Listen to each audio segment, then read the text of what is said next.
नमस्कार मित्रांनो, स्वागत आहे तुमचे नवीन एका व्हिडिओमध्ये आपले ऑनलाईन सेंटर यूट्यूब चॅनलवर. मित्रांनो, आजच्या व्हिडिओमध्ये आपण आपले सरकार सेवा केंद्र याचा ऑनलाईन फॉर्म कसे भरावे हे या ठिकाणी सांगणार आहे. आपले सरकार सेवा केंद्र म्हणजे सेतू वाटप सुरू झालेले आहे.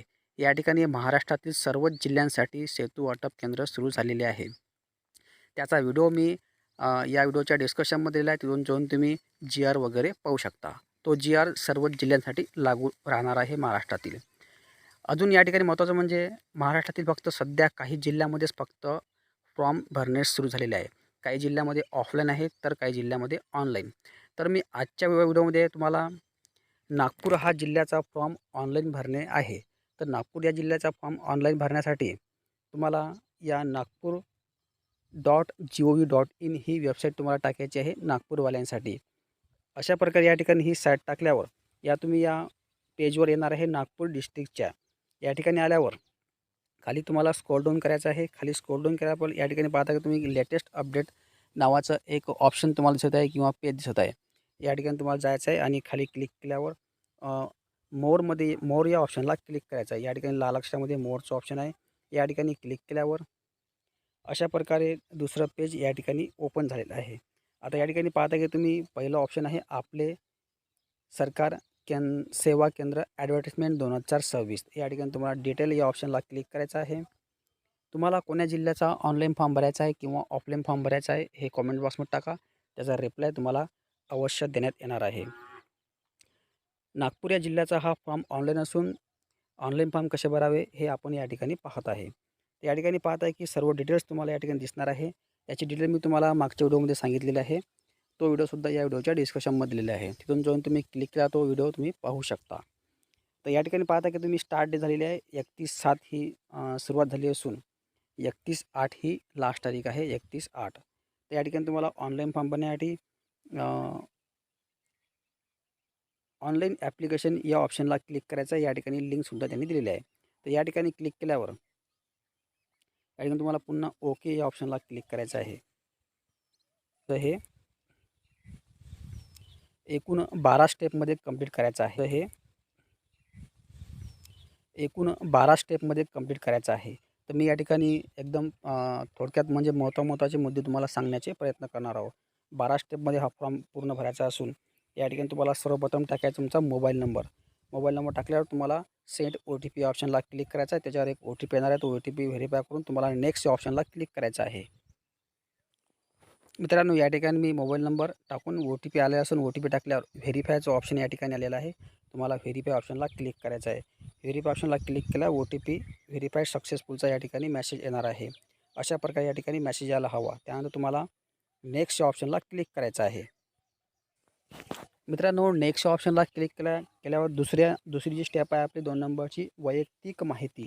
वैयक्तिक माहितीमध्ये तुम्हाला सर्वप्रथम अर्जदाराचे संपूर्ण नाव टाकायचं आहे. नेम ॲज पर आधार म्हणजे आधार कार्डनुसार तुम्हाला या पहिल्या कॉलममध्ये नाव टाकायचं आहे. फॉर एक्झाम्पल तुम्ही या ठिकाणी पाहता की राम शंकर शर्मा अशा प्रकारे नाव टाकेलं आहे. आधार कार्डनुसार ज्याप्रमाणे नाव असेल त्याचप्रमाणे या ठिकाणी तुम्हाला नाव टाकायचं आहे इंग्लिशमध्ये. त्यानंतर या ठिकाणी टाकायचे तुमची जन्मतारीख 18 वर्षे पूर्ण असावे जन्मतारीख टाकताना. त्यानंतर या ठिकाणी तुम्हाला जेंडर सिलेक्ट करायचं आहे. मेल फिमेल जे असेल ते. या ठिकाणी कोणीही अप्लाय करू शकतो. No problem at all. त्यानंतर इकडे तुम्हाला ईमेल टाकायचा आहे. ईमेल ID असणे मॅन्डेटरी आहे. त्यानंतर तुमचा जिल्हा कोणता आहे. आता मी या ठिकाणी नागपूर जिल्हा निवडला असून या ठिकाणी एकच जिल्हा राहणार आहे नागपूर.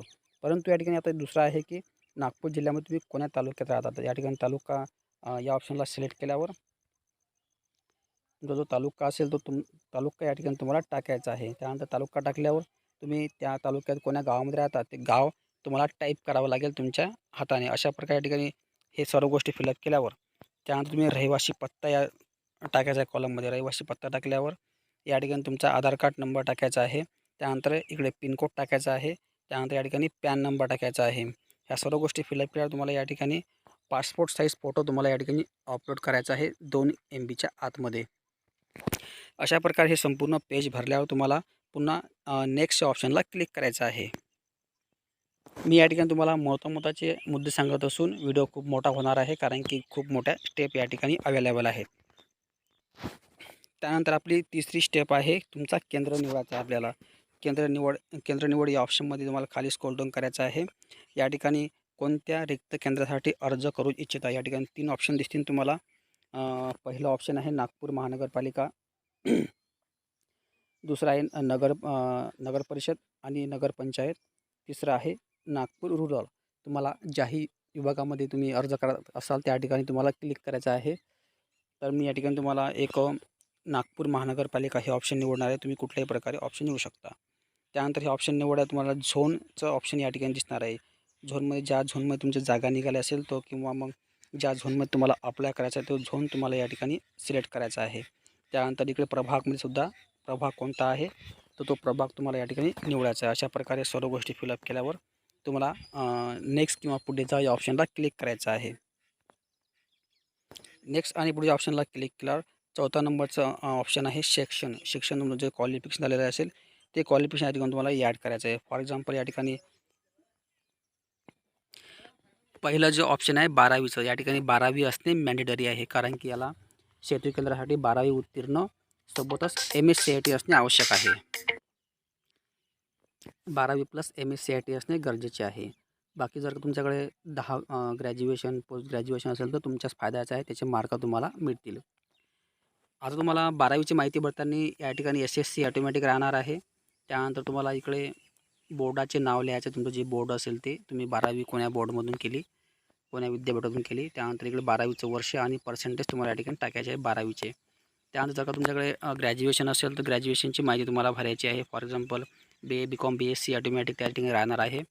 त्यानंतर इकडे विद्यापीठाचे नाव आणि तुम्ही ग्रॅज्युएशन कोणत्या वर्षी केलं आणि ग्रॅज्युएशनमध्ये किती पर्सेंटेज मिळाले. त्यानंतर समोरचा कॉलम आहे पोस्ट ग्रॅज्युएशन. जर का तुमच्याकडे पोस्ट ग्रॅज्युएशन असेल तुम्ही टाकू शकता MA MCom MSc. त्यानंतर तुमचं विद्यापीठ वर्ष आणि पर्सेंटेज. अशा प्रकारे तुम्हाला हे तिन्ही गोष्टी फिलअप करायच्या आहे. माझ्या केसमध्ये फक्त या ठिकाणी मी 12वी असून मी 12वीच या ठिकाणी टाकणार आहे. पण जर का तुमच्याकडे हे असेल खालचं ग्रॅज्युएशन तर ग्रॅज्युएशन तुम्हाला 30 मार्क भेटतील आणि पोस्ट ग्रॅज्युएशनचे 25 मार्क भेटतील असे मी मागच्या GRमध्ये सांगितलेलं आहे. GR तुम्ही पद्धतशीर पाहून घ्यायचं आहे. मार्किंग कन्फर्म करून घ्यायची आहे. तर आता हे माहिती पूर्ण भरूया. या ठिकाणी ध्यान ठेवायचं जे स्टार आहेत ते भरणे मॅन्डेटरी आहे.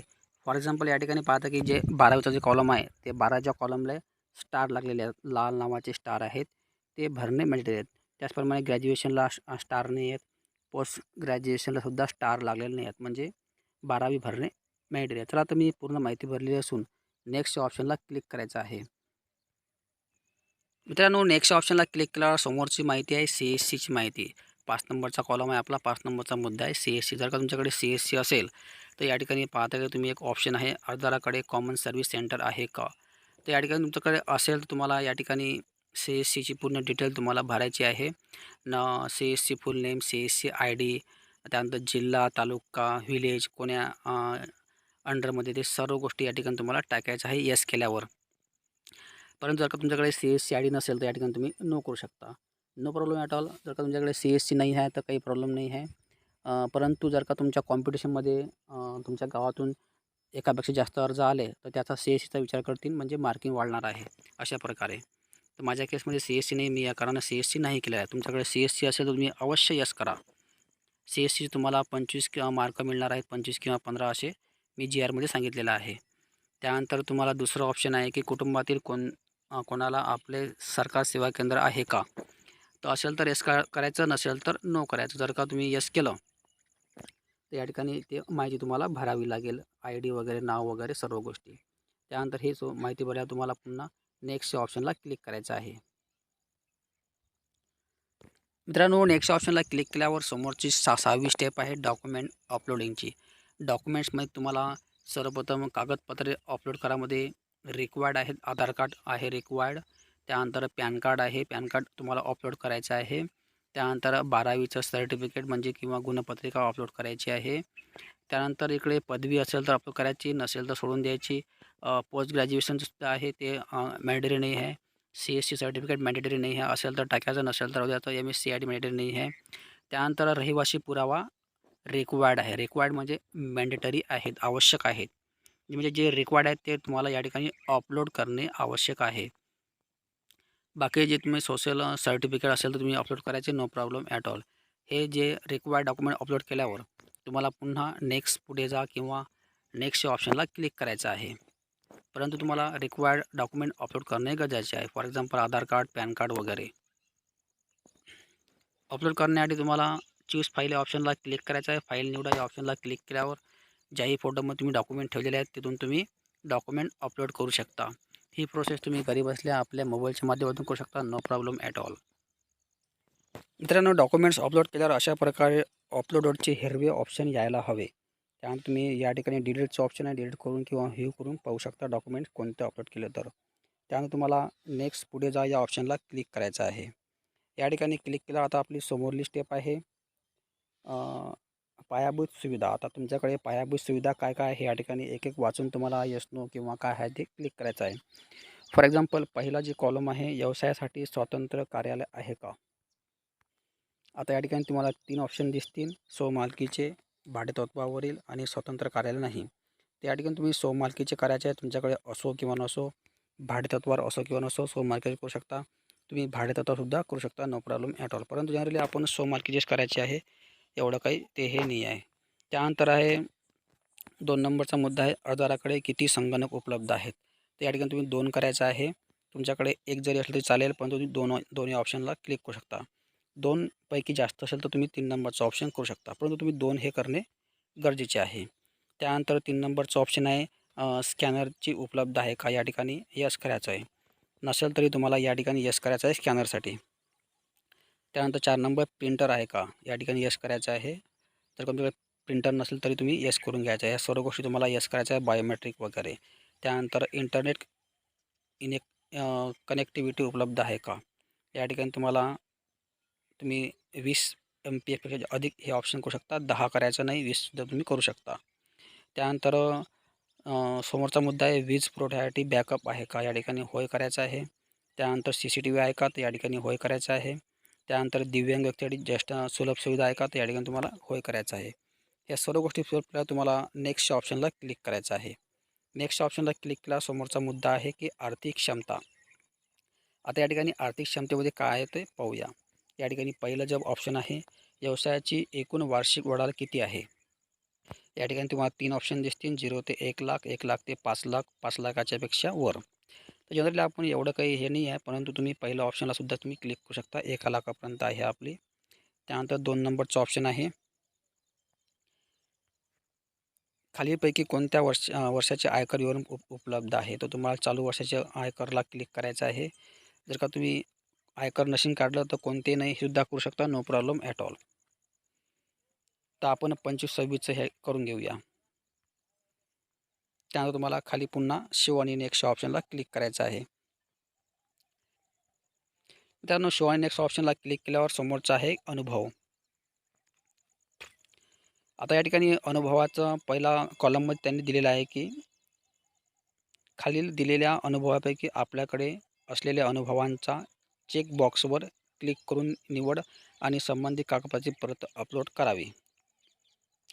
तुमच्याकडे कुठल्या प्रकारे अनुभव, तुम्ही जर का CSC चालवत असाल तर तुम्हाला CSC ऑप्शनला क्लिक करायचं आहे. त्याप्रमाणे महाई सेवा केंद्र आहे का, त्या ठिकाणी क्लिक करायचं आहे. बँकिंग प्रतिनिधी आहे का, गव्हर्नन्स आणि किंवा तत्सम क्षेत्राधिक अनुभव. जर का तुमच्याकडे CSC वगैरे असेल तर या ठिकाणी तुम्ही क्लिक करून या ठिकाणी तुम्हाला अपलोड सर्टिफिकेट अपलोड करायचं आहे. जर का तुमच्याकडे अगोदरच महाई सेवा केंद्राचा ID असेल तर या ठिकाणी तुम्हाला क्लिक करून त्या ठिकाणी ते अपलोड करायचं आहे. परंतु आपल्याकडे माझ्या या केसमध्ये सध्या काही नसून तर मी काहीही करणार नाही आहे. तुम्हाला नेक्स्ट ऑप्शनला डायरेक्ट क्लिक करायचं आहे जर का यापैकी नसेल तर. त्यानंतर समोरचा आहे की व्यवसायाचा आराखडा. आता यात व्यवसायाच्या आराखड्यामध्ये तुम्हाला या ठिकाणी सांगितलं आहे त्यांनी की आपले सरकार सेवा केंद्राच्या माध्यमातून राज्य शासनाच्या सेवा आपल्या भागातील जनसामान्यापर्यंत पोहोचण्यासाठी सेवा विस्तार, जनजागृती, आर्थिक व्यवहार्यता आणि व्यवसायाचे नियोजन तुम्ही कसे करणार याबाबत प्रोजेक्टचा आराखडा असल्यास अपलोड करावे. तुमच्याकडे हे असेल तर अपलोड करायचं, नसेल तर तुम्ही या ठिकाणी नेक्स्ट या बटनाला क्लिक करायचं आहे, काही मॅन्डेटरी नाही आहे. त्यांना तो फोटो वगैरे काढलेला पाहिजे. आपण एखादा मीटिंग वगैरे घेतलेली, आपलं दुकानाचं प्रोडक्ट वगैरे काही असेल तर अशा प्रकारे या ठिकाणी फोटो असेल तुम्ही या ठिकाणी अपलोड करू शकता, नो प्रॉब्लेम ॲट ऑल. ते माझ्या केसमध्ये नाही आहे, त्यामुळे मी या ठिकाणी नेक्स्ट ऑप्शनला क्लिक करायचं आहे. त्यानंतर आता 11 नंबरचा आपला मुद्दा आहे की सामाजिक समावेशकता म्हणजे सोशल इन्क्लुडिव्ह. तर या ठिकाणी शासनाच्या धोरणानुसार दिव्यांग, माजी सैनिक, महिला, स्वयंसहायता गट सहायता, स्थानिक यापैकी कोणते व्यवसाय लागू निवडा. म्हणजे तुम्ही यापैकी कुठल्या क्षेत्रामध्ये मोडा. दिव्यांग आहे का तुम्ही, माजी सैनिक आहे का, महिला आहे का, स्वयंसहायता गट सदस्य आहे का, स्थानिक उद्योजक आहे का, सोशल इन्क्लूड म्हणजे समाजसेवकता आहे का. तर या ठिकाणी असेल तर तुम्हाला हे निवडायचं आहे, नसेल तर सोडून द्यायचं. तुम्हाला नेक्स्ट आणि शो या ऑप्शनला क्लिक करायचं आहे. त्यानंतर अखेरचा मुद्दा आहे स्वघोषणापत्र. या ठिकाणी तुम्हाला स्वघोषणापत्र वाचून घ्यायचं आहे. पद्धतशीरपणे नाही वाटलं तरी चालेल. त्यानंतर या ठिकाणी पाहता की मी सांगितल्याप्रमाणे या ठिकाणी सर्व निकष या ठिकाणी आलेले आहेत. हे निकष तुम्हाला वाचून घ्यायचे आहे, स्क्रीनशॉट करायचा आहे. त्यानंतर मी आय एग्री ऑप्शनला क्लिक करायचं आहे. त्यानंतर या ठिकाणी पाहता की पुनर्वलोकनचं एक ऑप्शन आहे प्रिव्ह्यूचं. या ठिकाणी तुम्हाला क्लिक करायचं आहे. जेवढी माहिती आपण भरली असेल ती आपल्यासमोर शो होणार आहे. जर का काही चुकली असेल तर तुम्ही या ठिकाणी करेक्शन करू शकता, आणि जर का बरोबर असेल तर या ठिकाणी पाहताय की तुम्ही एक एडिटचं ऑप्शन आहे आणि पेमेंट करा या पेमेंट करायचं एक ऑप्शन आहे. या ठिकाणी माझी माहिती पूर्ण बरोबर असून मी पेमेंट करा या ऑप्शनला क्लिक केलेलं आहे. या ठिकाणी पेमेंट करा या ऑप्शनला क्लिक केल्यावर या ठिकाणी ₹100 पेमेंट तुम्हाला करून घ्यायचं आहे. मित्रांनो, अशा प्रकारे या ठिकाणी मी संपूर्ण ऑनलाईन फॉर्म कसे भरावे हे सांगितलेलं असून जर का तुम्हाला काही फॉर्ममध्ये डाऊट असेल तसे कमेंट बॉक्समध्ये टाका. त्याचा रिप्लाय तुम्हाला अवश्य देण्यात येणार आहे. आणि तुम्हाला कोण्या जिल्ह्याबद्दल फॉर्म हवा असेल तसे सुद्धा कमेंट बॉक्समध्ये टाका. त्याचा रिप्लाय तुम्हाला अवश्य देण्यात येणार आहे. तर मित्रांनो, आजच्या व्हिडिओमध्ये सर्व धन्यवाद. जय हिंद, जय महाराष्ट्र. मी या ठिकाणी पेमेंट करणार नाही, कारण की मी डेमो म्हणून हा फॉर्म बनवलेला आहे.